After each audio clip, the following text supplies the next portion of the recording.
नमस्कार दोस्तों, स्वागत है आपके अपने परिवार बैंकिंग बाई रोजगार विद अंकित। और आपके बीच एक अपडेट लेकर आया हूं, लेटेस्ट, बिल्कुल लेटेस्ट सैलरी स्लिप और इतने ज्यादा बेनिफिट्स, दिल खुश हो जाए आपका। एसबीआई क्लर्क 2025 की जो लेटेस्ट सैलरी स्लिप है वो मैं आपके बीच में लेकर आया हूं। तो साथियों, मैं आपको बता दूं कि आपका स्टेट बैंक ऑफ इंडिया का जूनियर एसोसिएट्स, जिसे कस्टमर सपोर्ट एंड सेल्स कहते हैं, इसका नोटिफिकेशन आउट हो चुका है। काफी बड़ा नंबर है, 5180 तो रेगुलर वैकेंसीज है, फिर बैकलॉग वैकेंसीज भी हैं। तो इस तरह से लगभग 5500 वैकेंसीज आउट हुई हैं। 6 अगस्त से लेकर 26 अगस्त तक आप इस फॉर्म को फिल कर सकते हैं एसबीआई की ऑफिशियल वेबसाइट से। जैसे कि यहाँ पर स्क्रीनशॉट लगा हुआ है, ये एसबीआई की ऑफिशियल वेबसाइट है जिस पर अप्लाई ऑनलाइन का लिंक एक्टिव चल रहा है इस वक्त। लास्ट डेट है 26 अगस्त 2025। साथियों, मैं आपको बता दूं कि जब हम नोटिफिकेशन को पढ़ते हैं तो हमें पता चलता है, नोटिफिकेशन में ये मेंशन है कि एसबीआई का जो बेसिक पे स्केल शुरू होता है वो 24,050 से होता है। फिर इसमें 3 इंक्रीमेंट लगते हैं, 1340, और ये बेसिक पे बनता है 28,070, 28070। फिर 3 इसमें इंक्रीमेंट होते हैं, 1650, तो ये बनता है 33,020। 4 इंक्रीमेंट होते हैं 2000 के, तो ये फिर बनता है 41,020। 7 इंक्रीमेंट होते हैं 2340 के, तब ये बनता है 57,400। और इस तरह से आगे बढ़ते हुए मैक्सिमम मैक्सिमम जो इसका बेसिक पे हो सकता है वो 64,480। इसका मतलब ये बिल्कुल मत समझिए आप कि अगर यहाँ बेसिक पे 24,050 है तो आप इतनी मेहनत करें, प्री क्वालिफाई करें, मेंस करें, एलएलपीटी को निकाल कर फाइनल जब आप बैंक में ज्वाइन कर रहे हो तो पहले महीने आपको इतने ही मिले, 24,050 नहीं। 24,050 बेसिक पे है, इसमें तमाम तरह के अलाउंसेस, पर्क्स एंड जो बेनिफिट्स हैं वो ऐड होंगे। एंड देन आपका एक अमाउंट बनेगा जो लगभग 46,000 के अराउंड होगा। फिर उसमें कुछ डिडक्शन होगी, तो आपके जो टेक होम सैलरी होगी या जो नेट पे होगा वो अराउंड 40,000 हो सकता है। बहुत सारे फैक्टर्स इसमें वेरी करते हैं, तो मैं ये भी नहीं कहूंगा कि बिल्कुल 40,000 ही होगा। 39 भी हो सकता है, 41 भी हो सकता है, 42 भी हो सकता है। तमाम तरह के कि आपकी पोस्टिंग कहाँ पर है, ठीक है, मेट्रोपॉलिटन सिटीज में है तो कौन से सिटी में है, टीयर 1 में है, टीयर 2 में है, टीयर 3 सिटी में है, कहाँ पर है आपकी पोस्टिंग, उस पर डिपेंड करता है तमाम तरह के बेनिफिट, ठीक है। लेकिन ये तो 24,050 है, लेकिन इस 24,050 में साथियों दो एडवांस इंक्रीमेंट जोड़े गए हैं आपके ग्रेजुएशन के एडमिसिबल होने की वजह से, जो कि बनता है, इस 24,050 को बनाता है 26,730। तो मैं आपको बिल्कुल लेटेस्ट जो पे स्लिप है वो मैं आपको बताऊंगा। इसके अलावा तमाम तरह के जो इमोलमेंट्स होते हैं वो भी इसमें मिलते हैं, ठीक है। और इसको मैं और अच्छी तरीके से डिफाइन करने के लिए आपके लिए बहुत आसान भाषा में इसको लिख कर लाया हूँ। क्लर्किकल कैडर में अगर हम बात करें तो एम्प्लॉयज को यदि उनकी पोस्टिंग मेट्रोपॉलिटन सिटी जैसे मुंबई में होती है तो उन्हें लगभग 46,000 प्रति माह प्रारंभिक कुल वेतन मिलता है, ठीक है। तो अगर आपकी मुंबई में पोस्टिंग है तो एज ए क्लर्क आपकी जो सैलरी बनती है वो 40,000 रुपये बनती है, जिसमें महंगाई भत्ता, डीए या करंट रेट के अनुसार जो भी अन्य भत्ते हैं, ठीक है, अलाउंसेस, वो आपको मिलते हैं। अगर आप एक बिल्कुल new appointee graduate junior associates हैं तो आपको दो अतिरिक्त वेतन वृद्धियां भी इसमें मिलती हैं।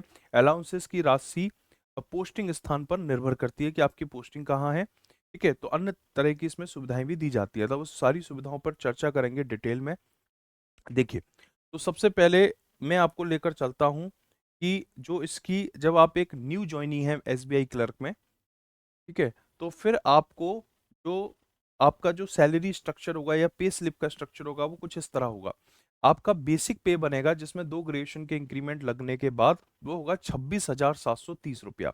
इसमें 26.50% ऑफ बेसिक का स्पेशल अलाउंस मिलेगा जो बनता है 7,083 रुपये 45 पैसे।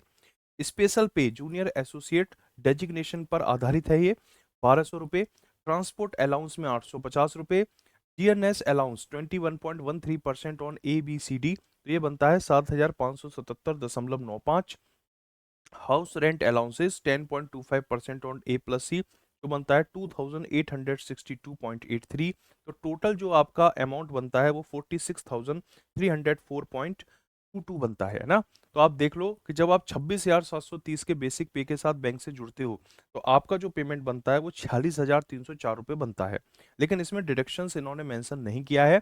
ये आपकी ग्रॉस पे कहते हैं इसको, ये ग्रॉस अमाउंट है ना। इसमें डिडक्शन होंगी तमाम तरह की जो पेंशन्स होती हैं या फिर आपकी इन्वेस्टमेंट बैंक करता है, तो वो पैसे इसमें से कटेंगे। यानी वो ऐसा नहीं है कि वो पैसे जो है वो आपको कभी मिलेंगे नहीं, बैंक उन्हें एक साथ इकट्ठा करके आपको प्रोवाइड करता है ना, वो आपके फंड में जाते हैं वो पैसे, और वो हर महीने इकट्ठे होते रहते हैं। तो जो ग्रॉस पे है वो इतना है, फिर इसमें लगभग 4 से 5 हज़ार रुपए का डिडक्शन होगा, तो आपकी सैलरी 40 से 41 हज़ार रुपए बन जाती है। साथियों, स्टार्टिंग जो सैलरी है जूनियर एसोसिएट्स की अगस्त 2025 की मैं डेटा के बेस पे बात कर रहा हूँ। Employee shall contribute 10% of the basic pay plus special pay and DNS allowance there on towards new pension schemes. NPS bank shall contribute of 14% of the same. तो ये आपसे कह रहे हैं कि भाई जो एम्प्लॉय है वो अपने बेसिक पे का जो 10% है ना, जिसमें प्लस स्पेशल पे और DNS allowance new pension schemes को लेकर यहाँ वो रहता है उसका हिसाब किताब। दूसरी चीज, जो बैंक है 14% वो अपनी तरफ से कंट्रीब्यूट करती है। दूसरी चीज, 10% ऑफ बेसिक पे एंड स्पेशल पे will be deducted as a contribution of member towards employee provident fund। EPF के नाम पर, एम्प्लॉय प्रोविडेंट फंड के नाम पर आपके बेसिक पे का 10%, ठीक है, बेसिक पे और स्पेशल पे का 10% डिडक्ट होता है। और मैंने आपसे जैसे भी बताया कि जो ग्रॉस पे है उसमें डिडक्शन होती है, तब आपके नेट पे यानी कि टेक होम सैलरी, वो पैसा जिसे आप अपने घर ले जा सकते हैं, तो वो जो पैसा आपको मिलता है वो पैसा ईपीएफ कटने के बाद मिलता है। और ईपीएफ कितना कटता है? बेसिक पे और स्पेशल पे का 10% कटता है। Bank will also contribute an equal amount in the EPF. मतलब बैंक ने, जैसे मान लो कि आपके 2,000 रुपये बैंक ने एज अ ईपीएफ डिडक्ट कर लिया आपकी ग्रॉस पे से, जो 46,000 बने उसमें से 2,000 रुपये बैंक ने काट लिए, तो 2,000 रुपये बैंक अपनी तरफ से डालेगा। 2,000 रुपये तो आपके उन्होंने डिडक्ट कर लिए, ठीक है। अब आपकी जो ग्रॉस पे था वो 2,000 रुपये, ग्रॉस पे था 46,000, 2,000 रुपये की डिडक्शन हो गई, ठीक है। वो पैसे को बैंक ने आपके नाम से एक जगह फंड बना लिया, उस एक जगह उस पैसे को आपके नाम से उन्होंने इकट्ठा कर लिया, और इतना ही पैसा बैंक अपनी तरफ से भी डालती है। तो उस महीने फंड में आपके नाम पर या आपकी तरफ से टोटल कितना पैसा इकट्ठा हुआ? 4,000 रुपये। 2,000 रुपये आपकी सैलरी से, 2,000 रुपये सरकार की सैलरी से, बैंक की सैलरी से, बैंक की तरफ से, ठीक है।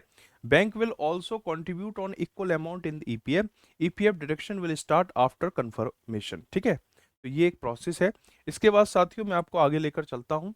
स्टार्टिंग पर्क्स जो बेनिफिट्स हैं, जैसे कि पेट्रोल की अगर हम बात करें, तो ये बैंक आपको सुविधा देती है, 20 लीटर पेट्रोल देती है आपको 104.73 पर लीटर के हिसाब से, और ये 2,095 रुपये का बनता है। न्यूज़पेपर के 450 रुपये आपको देती है, एंटरटेनमेंट के लिए 425, यानी टोटल जो एक्स्ट्रा पर्क्स एंड बेनिफिट है तो वो 2,970 रुपये इस तरह से भी दिए जाते हैं। If vehicle is not registered in employee's name then only ₹625 will be payable, ठीक है। अगर आपके नाम पर व्हीकल रजिस्टर्ड नहीं है तो वो आपको 625 ही देंगे। एडिशनल इंक्रीमेंट की अगर साथियों मैं यहाँ पर बात करूँ, तो ऑन क्लियरिंग, अगर आप जैब एग्जाम जो कि Indian Institute of Banking and Finance IIBF जिसे कंडक्ट कराता है, अगर आप उसे क्लियर करते हैं तो clerical staff is awarded 1 increment in advance from the date of clearing the exam. यानी कि अगर आपने जैब को क्वालिफाई कर लिया, जैब को क्लियर कर लिया, तो बैंक आपको एक एडवांस में इंक्रीमेंट अवार्ड करता है, देता है।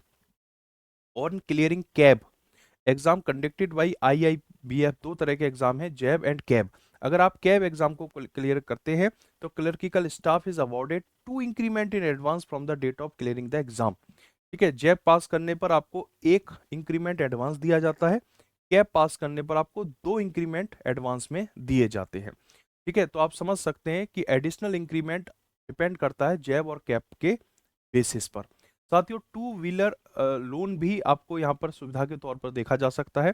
All clerical cadre employees including those on probation will be eligible for a loan for purchasing of two wheeler vehicle under staff conveyance loan scheme irrespective of length of service, ठीक है।